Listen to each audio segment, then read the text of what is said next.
in the northeast corner of Oregon, just above the community of Meacham. A heavy Union Pacific train battles the grade on its journey to North Platte, Nebraska. This train is taking a route first traveled by pioneers on what was known as the Oregon Trail.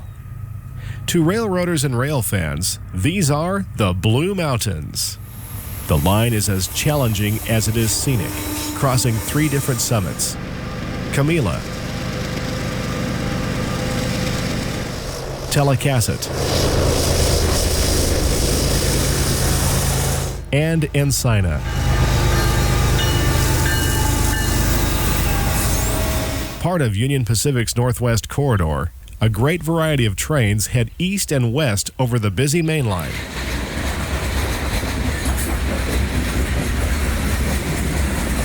We will begin at UP's Hinkle Yard and watch the Hump in action.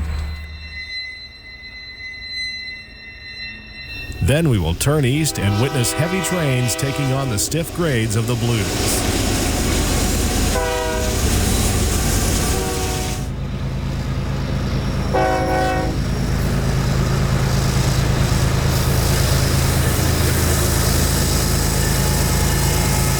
There's nothing quite like watching heavy trains working in the dead of winter.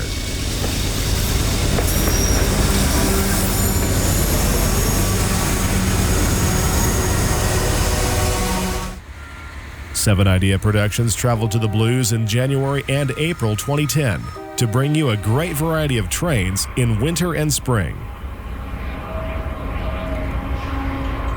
We'll catch the high-priority Superfruit at Hilgard,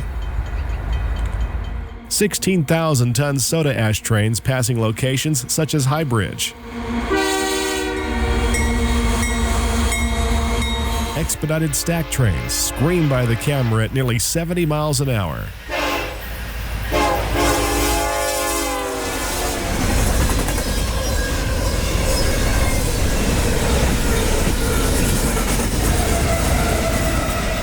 And wrap around Oxman Curve.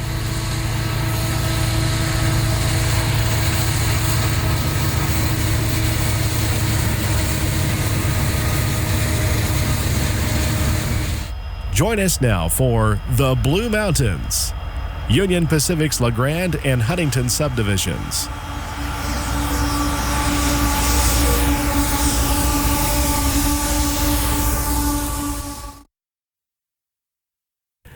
The Blue Mountains are located in northeast Oregon and are part of the larger Columbia River Plateau. The route we will cover today encompasses 204 rail miles between Hinkle Yard and the Snake River, just east of Huntington. The route consists of 2 different subdivisions: the Grande sub between Hinkle and Grande, and the Huntington sub, which runs from Grande to Nampa, Idaho. Low clouds swollen with rain hover over the rolling hills of northeast Oregon. Wild grass and farmland best describe the setting for Union Pacific's Hinkle Yard, starting point for our journey over the Blues. Near the west end of the yard, a water tower overlooks the locomotive service and repair facility, which was opened in 1998. Besides handling scheduled maintenance, this 100,000 square foot facility can change out traction motors, air compressors, alternators, and other major components of locomotives. Power is serviced and readied for trains departing Hinkle. While a stack train makes a crew change, hostlers move a cut of engines in the yard. This run-by gives us a good sample of what we will be seeing today on our trip through the Blues.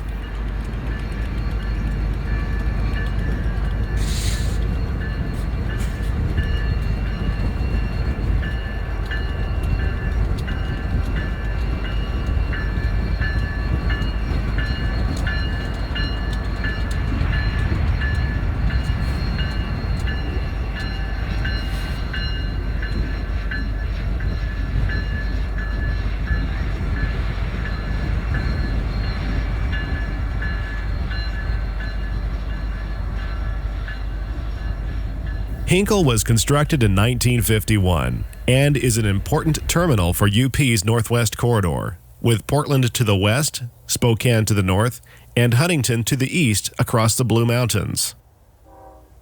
The classification yard in the foreground is busy 24 hours a day, as trains are made up for destinations throughout the UP system. Just north of the classification yard is a 2-bay shop where cars can be repaired and serviced. In 1978, a hump yard was completed and is still in operation today. Motive power for the hump cross over the Ayer sub on the hump pullback lead as they shove a long cut of cars to be sorted. A pair of SD40-2s and slug number 927 move cars into position and will slow to walking speed as they start the hump. As the cut of cars are pushed over the hump, they are uncoupled and allowed to roll freely into the classification yard, also referred to as the bowl. Special retarders regulate each car's speed as they roll through a series of switches to any of 40 tracks below. Computers keep track of each car's destination, ensuring all end up on the right track and the right train. The whole process is monitored from the hump tower. Up to 1,500 cars a day are rolled over the hump.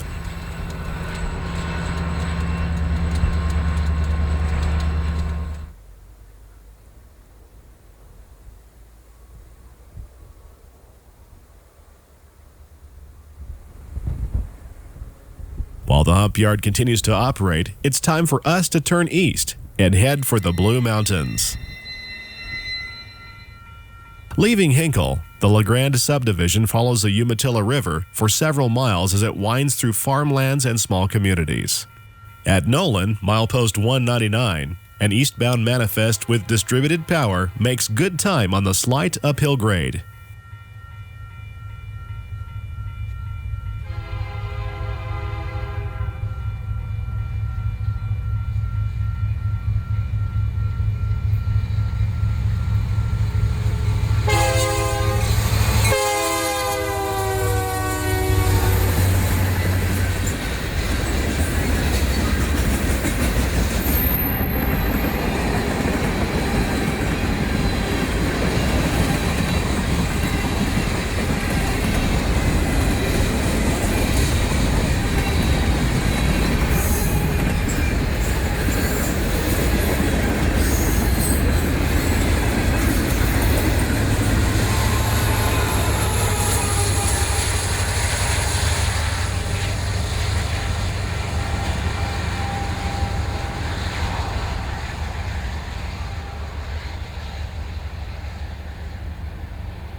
Moving to a hill across the small valley, an eastbound stack train takes the same route.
A few miles to the east, a hot K train exits the only tunnel on the Grande sub, located at milepost 204. Track speed here is up to 65 miles per hour as the train sprints over the Umatilla River on its way toward Pendleton.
On our January visit to the Blues, a string of light power takes the siding at West Barnhart for a westbound soda ash train.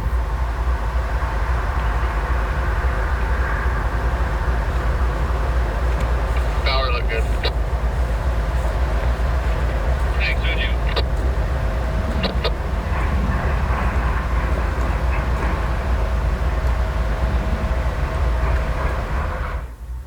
UP 7161 gets a clear signal and a straight shot to Hinkle. Soda ash trains can weigh upwards of 16,000 tons and therefore require a lot of power. This train is using distributed power in a 3x4x1 configuration. 3 units on the point, 4 DPUs cut in mid-train, and a trailing DPU on the rear. As the engineer comes out on the throttle, 35,200 horsepower respond to get this train up to track speed.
The Umatilla River flows past an old dairy at Reith, the location of a junction with a 14-mile branch line to Pilot Rock. One afternoon in April, we caught a local out of Pendleton heading south on the line. A GP38-2 leads 8 cars and a bay window caboose over the old jointed rail. Now that's a train.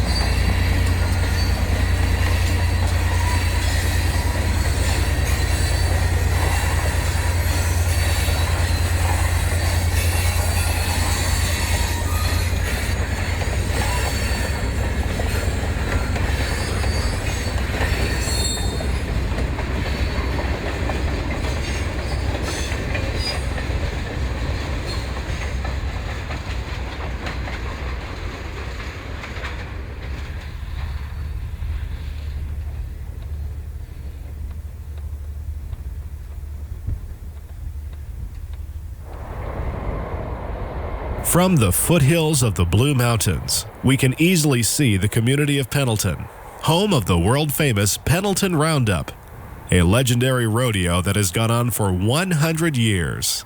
Pendleton was a station stop for Amtrak's Pioneer, which operated between 1977 and 1997. Near the depot, we catch an eastbound MHKPC, a Hinkle to Pocatello, Idaho manifest as it rolls through town quietly due to Pendleton's ordinance against train horns.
East of Pendleton, a grain elevator marks mission, milepost 221. Track speed is again 65, as a high-priority stack train screams past the camera.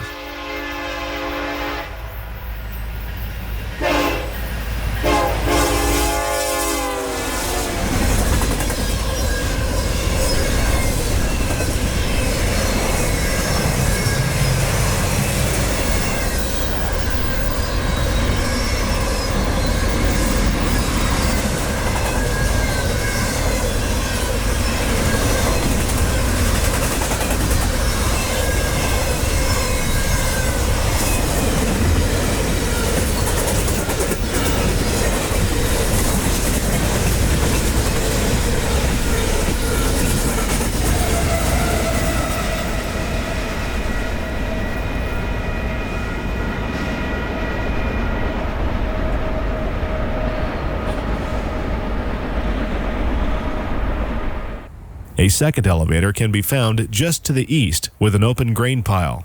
Grain hoppers can be loaded from local farms at this location, with 2 separate tracks allowing for simultaneous loading. A manifest heads east up the 1% grade to Minthorn.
East of Menthorne, we find another through truss bridge as a stack train heads into the foothills of the Blue Mountains. A BNSF-9 has found its way onto this train.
After traveling 50 miles from Hinkle, we finally reached the Blue Mountains. The fast running and gentle grades are over, as trains must now climb over and through this range of mountains to reach the crew change point at Grande on the other side. The Blues are accessed through Meacham Creek Canyon from the north. The grade starts out around 1%, but will increase to 2% before reaching the summit at Kamela, around 30 miles away. In the shadow of Gibbon Ridge, an eastbound manifest descends the grade through Meacham Creek Canyon at Bonifer.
UP 5737 shoves on the rear of the train as it enters the most remote portion of the Blue Mountains. It will be well after dark before this train reaches Grande. From a lofty vantage point, we watch the sun set over the Blues. The toughest part of the journey lies just ahead.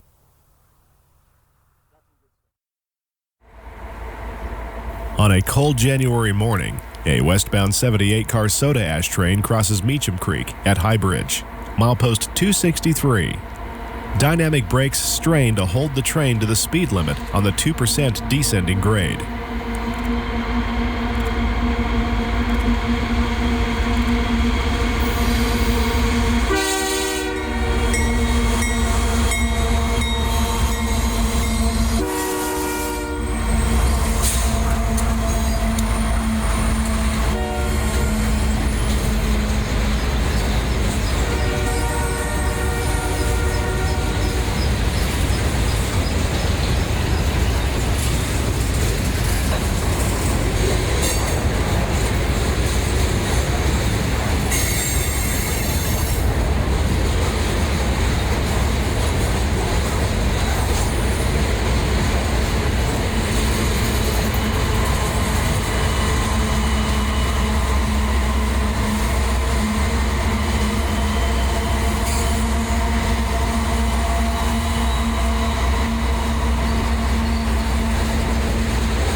Farther up the hill toward Meacham, we spook a cow elk who wanted to cross the main line.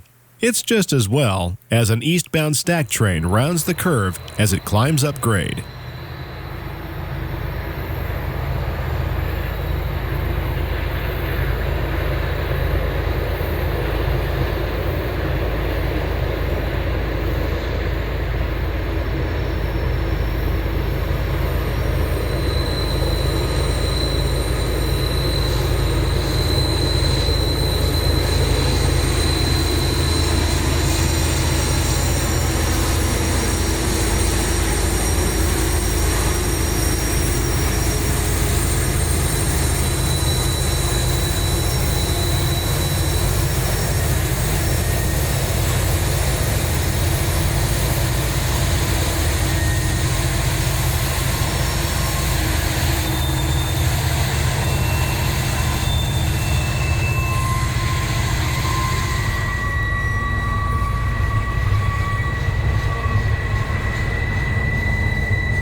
From High Bridge to Nordine, the line is double-tracked. Another soda ash train is holding short of a crossing at Meacham for this train to get out of the canyon. After a 15-minute wait, it appears around the curve. This train was loaded at the Green River Soda Ash facility in Wyoming and is bound for Portland, Oregon. It is symboled the OGRT4. Soda ash is actually sodium carbonate and has a wide variety of uses. One of the most important is the production of glass.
Meacham is milepost 265.1.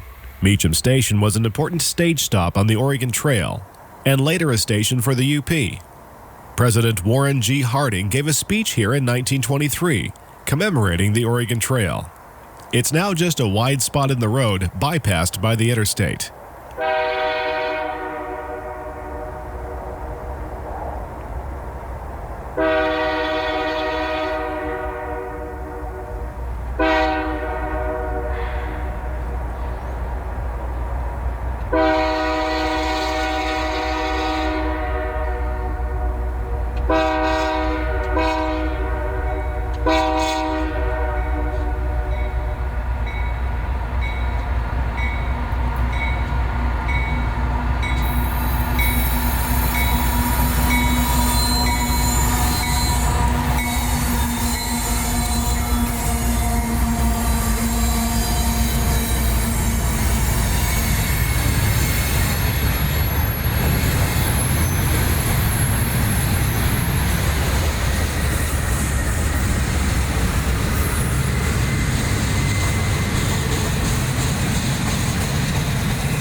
Between Meacham and Ross, an eastbound K-line train grinds up the 2% grade behind 3 EMD SD70Ms. Heat from their exhaust stacks penetrates through the crisp winter air.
At milepost 269, just west of the summit, a manifest train heads down grade toward Hinkle.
We arrive at Kamela. A westbound crests the summit of the Blue Mountains and prepares for the downhill grade.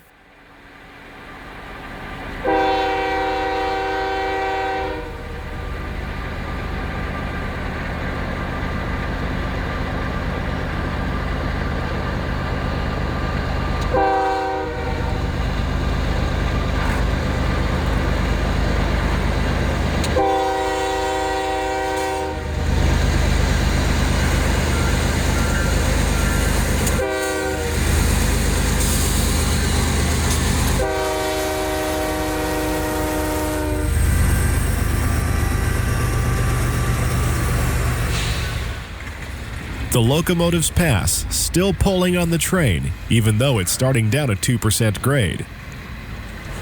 When trains crest the summit at Kamela, they immediately start down the steep grade on the other side. Careful train handling is required when transitioning from a 2.2% uphill grade on the east side to a 2% downhill grade on the west.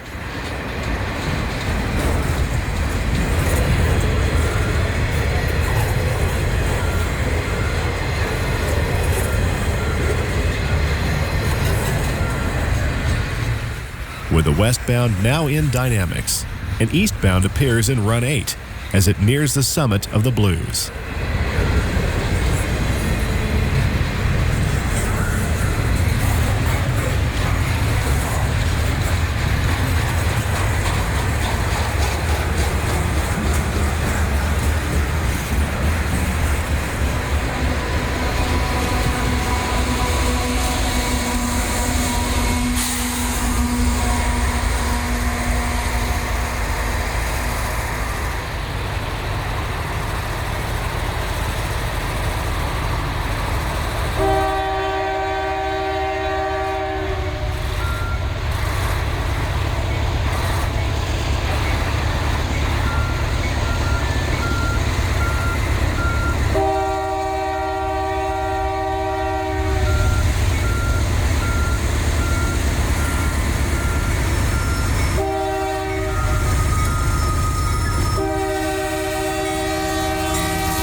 The head-end power starts down the east side of the Blues, while the majority of the train continues up the west.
Here is the most dramatic illustration of trains cresting the hill. A westbound grain train rolls through Nordine as it climbs the 2.2% grade to the summit at Kamela. The 14,000-ton train seems to come right out of the ground as it battles the blues.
The engineer sets up the mid-train DPUs for dynamics as they pass the camera.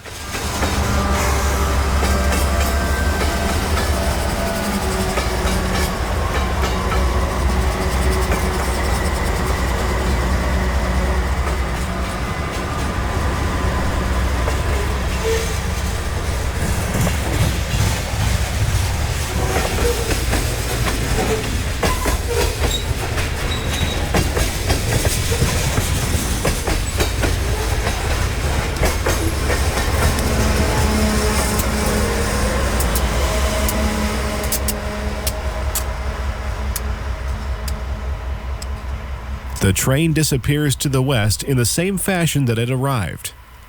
The wash of heat from the GEC-60's dynamic brake fans is visible as the unit converts the train's speed to heat.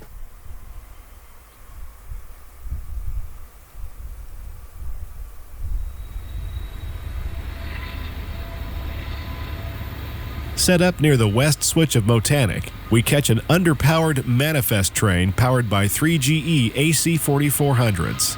The falling snow and rain isn't making the climb up this heavy grade any easier.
An eastbound rail train finds itself in the hole at Motanic for a stack train.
The train gets a clear signal, and the engineer releases the brakes for the downhill run to Grande. The 3 EMDs are already in dynamics as they pass the camera.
Farther down the mountain, we set up at Spring Creek Bridge to shoot a westbound train climbing the grade between Motanic and Hilgard.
Hilgard marks the bottom of the steep grade.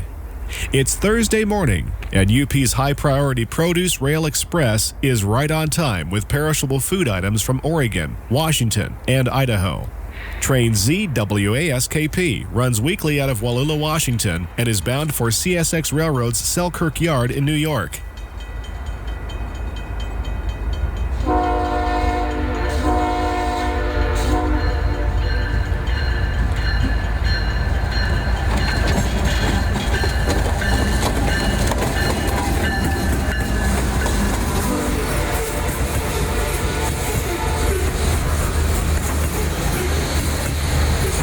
The train is in the siding to meet one manifest. It slows, but doesn't have to wait long for this westbound to get out of its way.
From Hilgard to La Grande, the railroad follows the Grande River.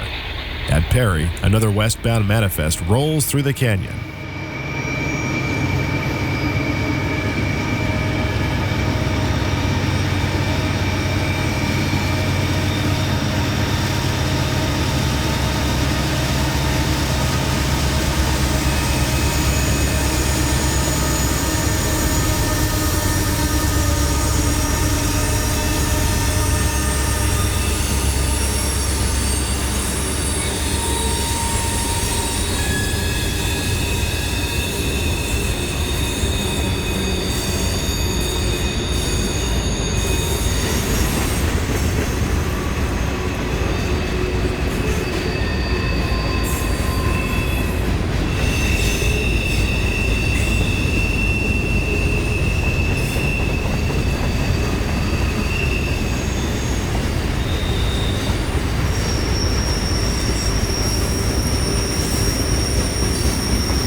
Perry marks the beginning of a section of double track that extends to Lone Tree, east of La Grande.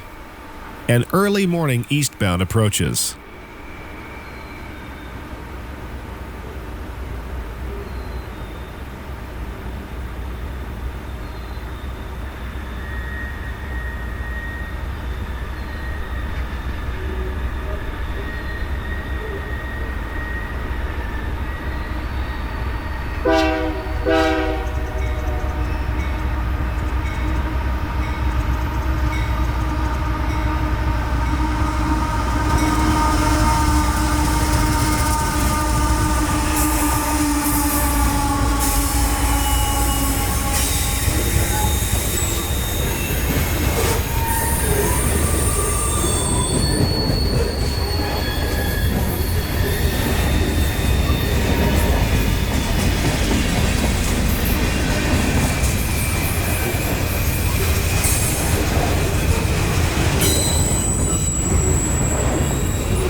The city of La Grande is located in the Grande Ronde Valley, with the Blue Mountains to the north and west, and the Wallowa Mountains to the east. La Grande is both a division point and crew change point on the UP. An old Union Pacific and Amtrak passenger depot serves as a crew office for train crews as well as maintenance of way. A westbound stack train comes off the Huntington subdivision not long after sunrise. It will pull to the west end of La Grande for the crew change. This way, the train does not foul any crossings.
We come back to La Grande in the evening time and find something special waiting for us in the yard. UP 7415 departs La Grande with an eastbound Beartable train. The second unit is the UP 1983, the heritage locomotive paying tribute to the Western Pacific. We have featured the 1983 in two of our other programs, so it is nice to see this old friend again.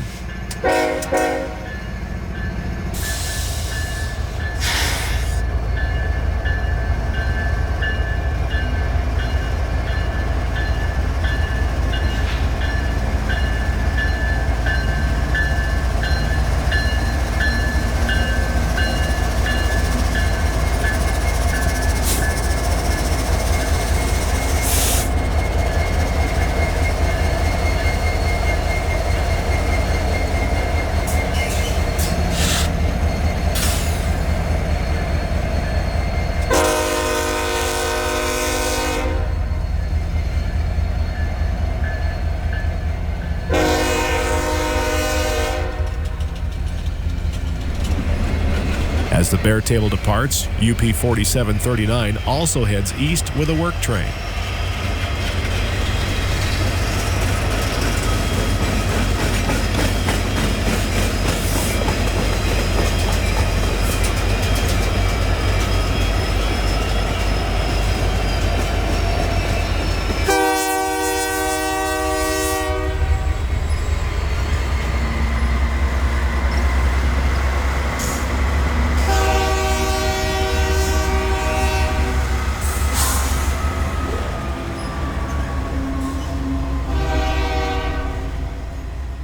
Union Pacific tracks run through 23 states in the U.S., and that works out to over 32,000 miles of track.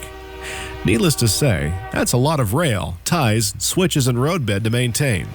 And that keeps work trains like this one always on the move.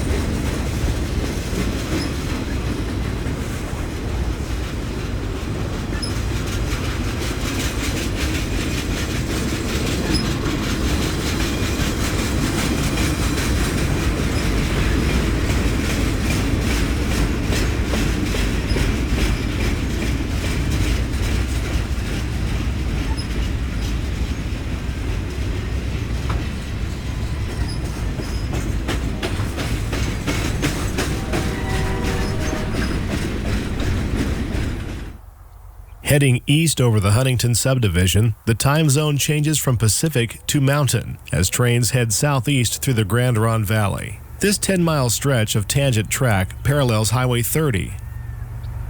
Set up at Hot Lake, we watch an eastbound stack train race toward Union Junction.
Hot Lake gets its name from a nearby sulfur spring that was first discovered in 1812.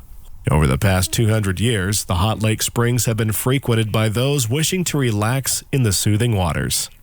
Hot Lake Resort was listed on the National Register of Historic Places in 1979. Just east of Hot Lake is Union Junction, an old 2.5-mile spur to the nearby town, which is no longer used. Part of the Oregon Trail, Union was named for the Northern States, or Union States, during the Civil War. A Portland to Chicago autorack train symboled the ABAWG passes Union Junction in the early morning.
After passing Union Junction, trains begin the 9-mile climb out of the Grande Valley through Pyles Canyon. Track speed changes from 70 to 30 as trains battle the 1.5% grade to the summit at Telocaset. Signs of spring can be found in the sage-covered hills of Union County as a westbound Z train makes its way down grade.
In the afternoon, a steady breeze often whips over the barren hills of northeast Oregon.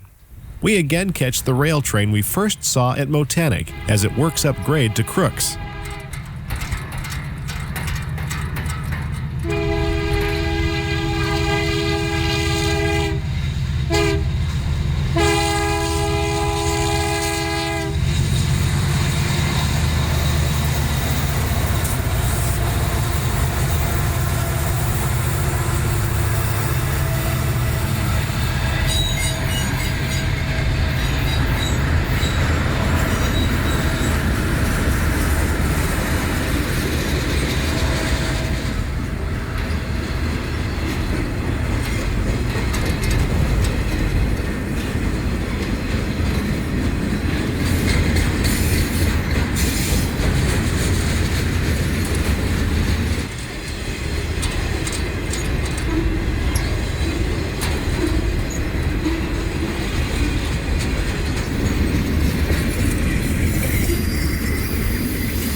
The still quiet of a mountain morning is broken by the autorack train as it continues its climb between Crooks and Telocaset.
The scenery has been changing in recent years due to the construction of a wind farm at Telocaset. The large wind turbines seem a little out of place among the smooth sage-covered hills.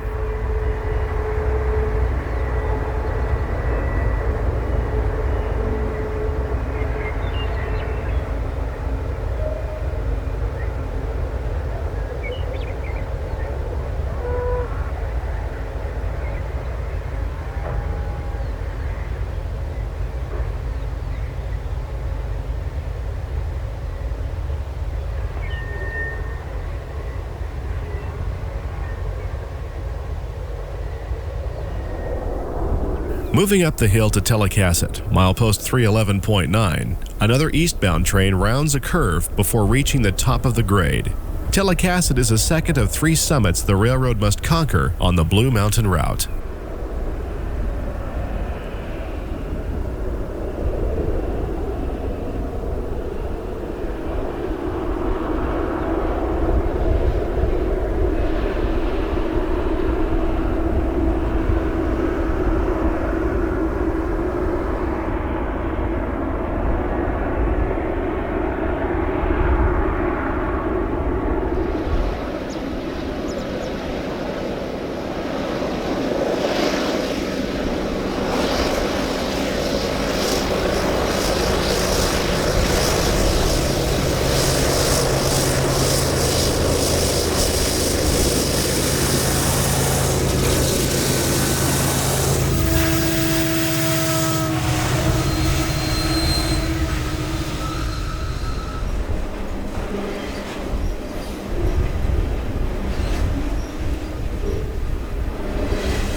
The Elkhorn Range is part of the Blue Mountains, rising up on the west side of Baker Valley.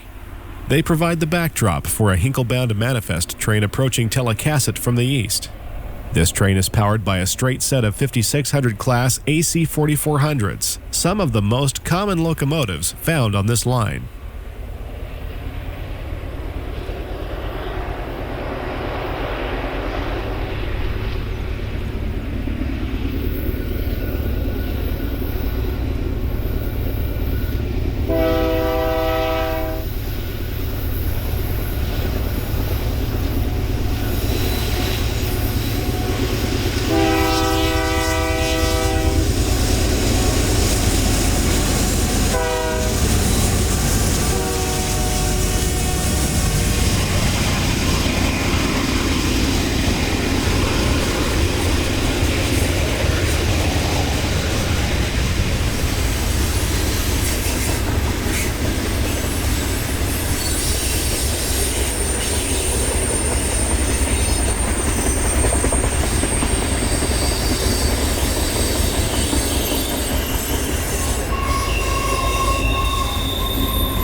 From Telocaset, the line descends to the Baker Valley at North Powder. Climbing the grade, another westbound soda ash train appears through the willows at milepost 315.5.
At North Powder, the Elkhorn Mountains stand out in the cool morning sun as a Wendover, Utah to Vancouver, Washington dirt train heads our way.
From North Powder to Baker City, it's fast running again as the track speed reaches 70, and eastbound has the high ball between Haines and Wing.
We find an old depot at Baker City, milepost 342.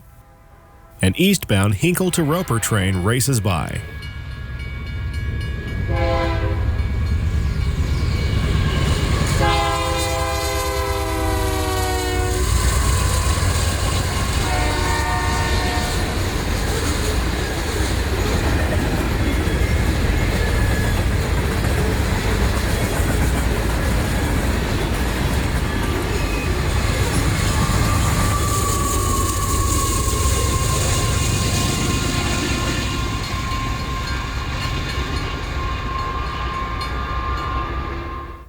Back in the sagebrush between Baker and Quartz, a westbound rock dump train led by a GEC 4460 AC heads down the 1.5% grade.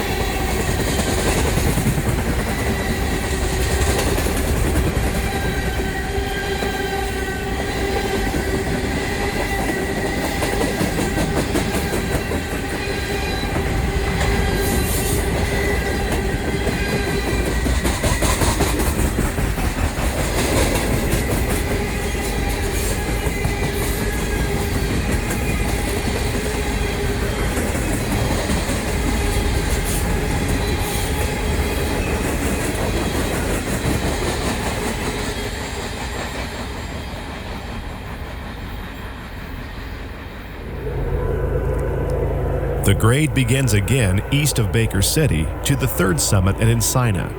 An auto-stack train ascends the grade, rolling through an S-curve above Quartz.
At an elevation of nearly 4,000 feet, Encina is the highest point on the Huntington subdivision. From here, it's all downhill to the Idaho border. A hot K train reaches the summit on its westward journey to Grande.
From West Encina to Pleasant Valley, the line is double-tracked, returning to single track for 4 miles down to Oxman. Just above Oxman, an eastbound negotiates the 13-mile 2.2% downhill grade.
As the train continues down the hill, Big Lookout Mountain looms on the horizon, with the smaller Iron Mountain in the foreground.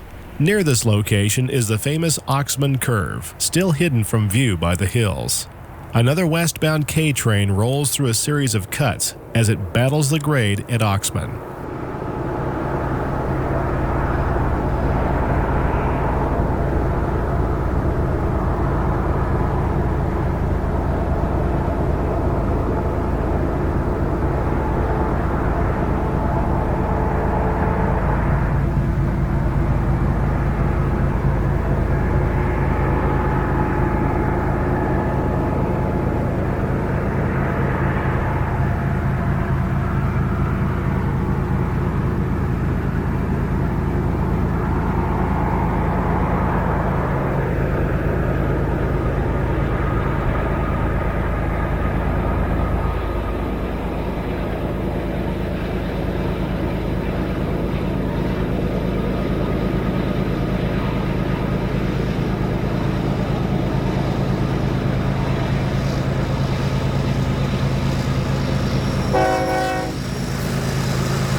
This is the famous Oxman curve, also known as Durkee Loop. Here the tracks make a big horseshoe in an effort to maintain a grade of no more than 2.2%. This gives us a chance to illustrate what a long stack train looks like.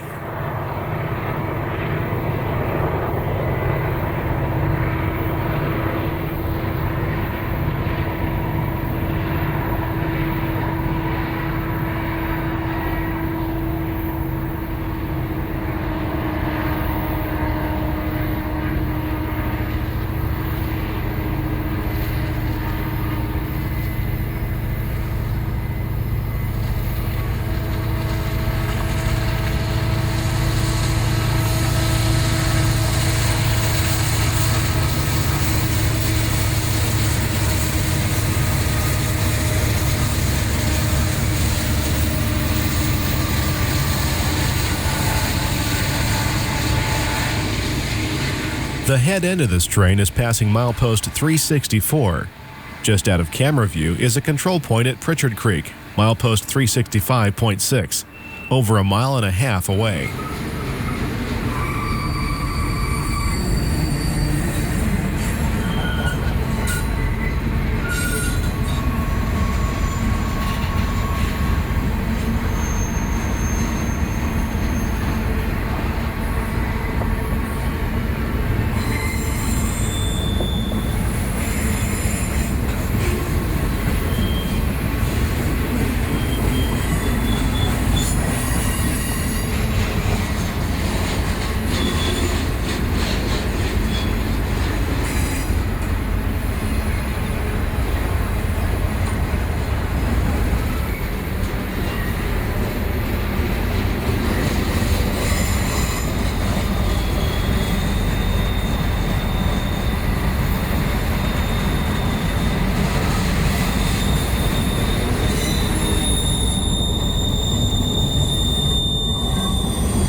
Moving down to the bottom of the curve, an eastbound passes the control point at Prichard Creek.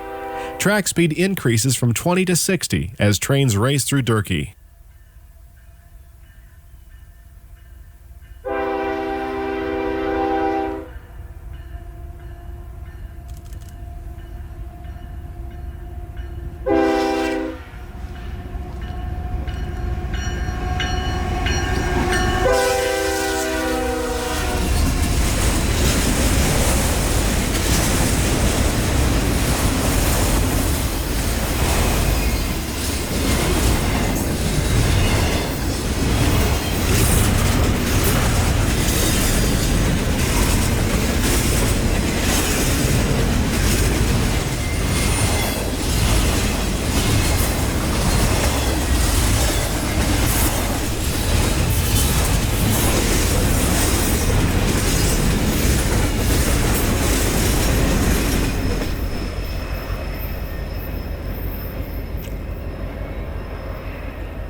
Near milepost 370, we catch a westbound manifest as it races towards the 9,961-foot siding at Durkee.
in the Burnt River Canyon. Milepost 378.8 marks the location of the only tunnel on the Huntington subdivision.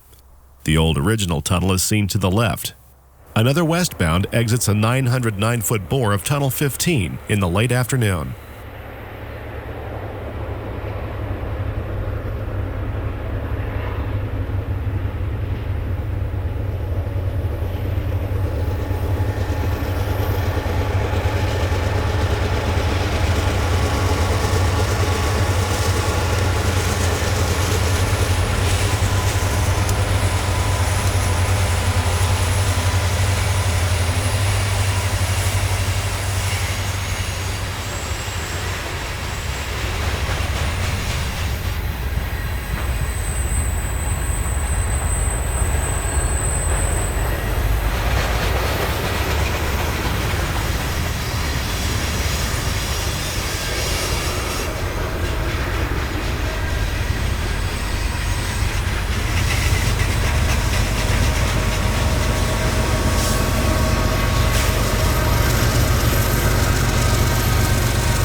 The tracks follow the Burnt River from Durkee east to the Idaho border, where it meets the Snake River.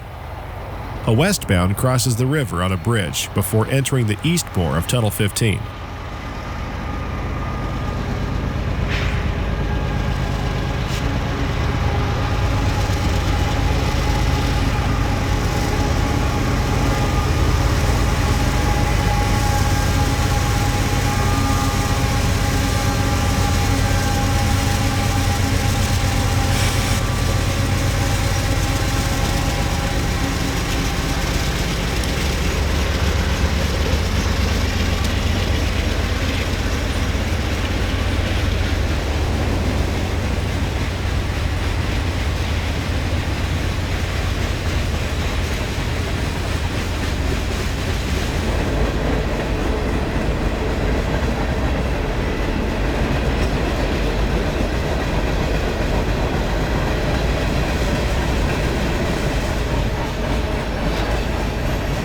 By now, we have seen that distributed power is very common on trains in the Blue Mountains. So it is no surprise to find a remote-controlled SD9043 Mac lending some muscle to the rear of this train.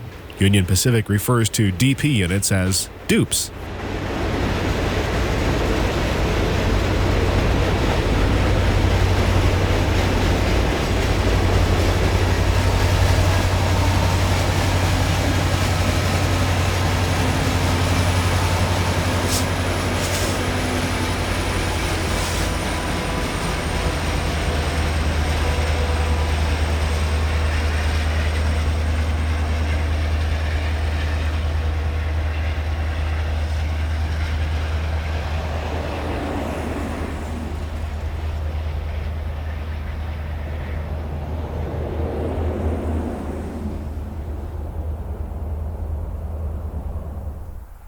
CPN 385 is a control point at Lime. Here we find an old cement plant that was built in 1916 to produce plaster. After the nearby deposits of limestone were depleted, a newer plant was built near Durkee, and this one was closed in 1980. This old abandoned plant is just 5 miles from Huntington.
Between Lime and Huntington, cattle graze on the sage-covered hillside above the Burnt River in the late afternoon.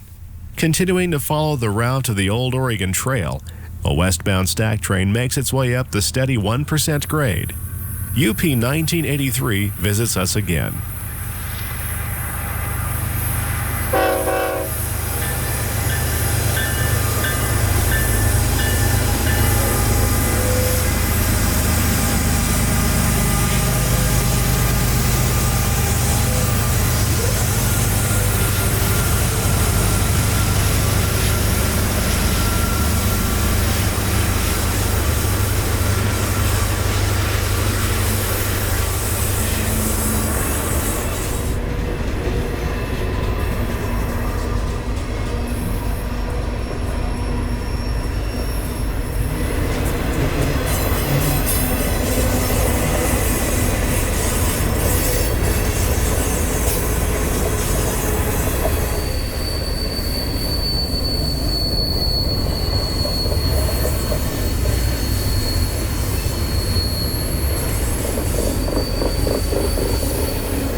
A pair of SD40-2s are tied down at Huntington, 388 miles timetable east of Portland.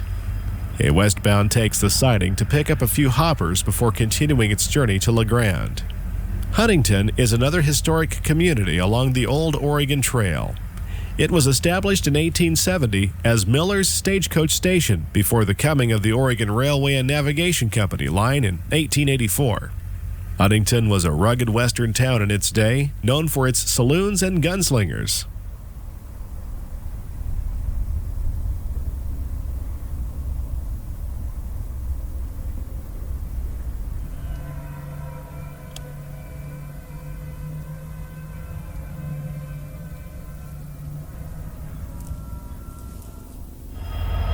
At the west end of town, a Hinkle to North Platte train approaches with a long cut of power bound for points east.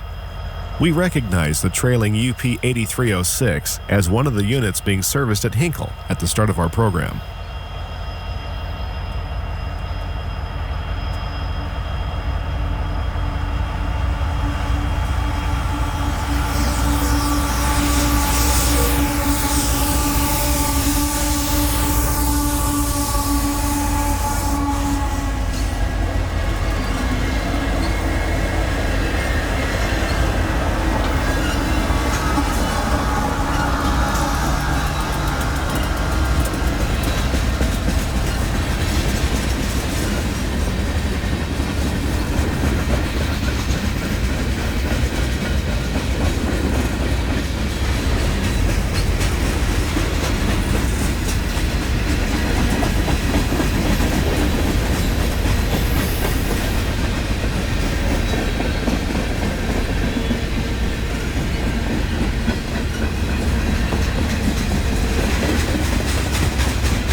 The head end of this train is now well past the east switch of Huntington, CPN 538.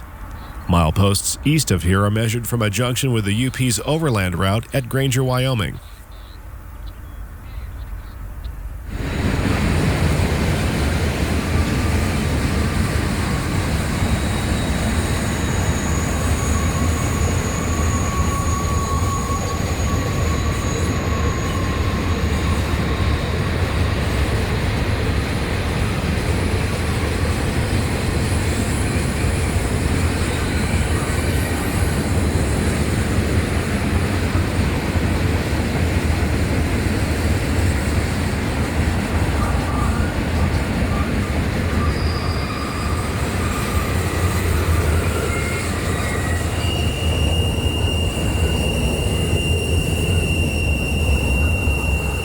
East of Huntington, the canyon narrows as the Burnt River prepares to meet the Snake at the Oregon border.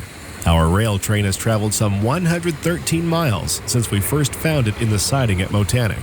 It has another 80 miles to go before reaching Nampa, Idaho, the east end of the Huntington sub.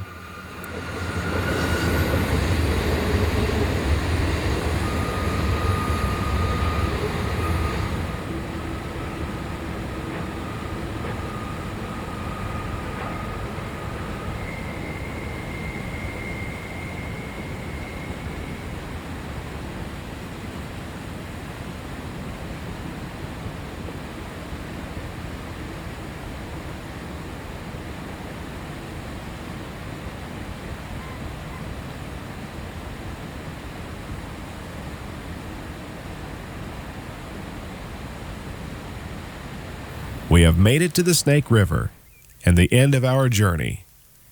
An eastbound MHKRO crosses from Oregon into Idaho over the Snake River Bridge, leaving the twisting curves and mountain grades of Oregon's blues behind. Fast running lies ahead in Idaho's Treasure Valley.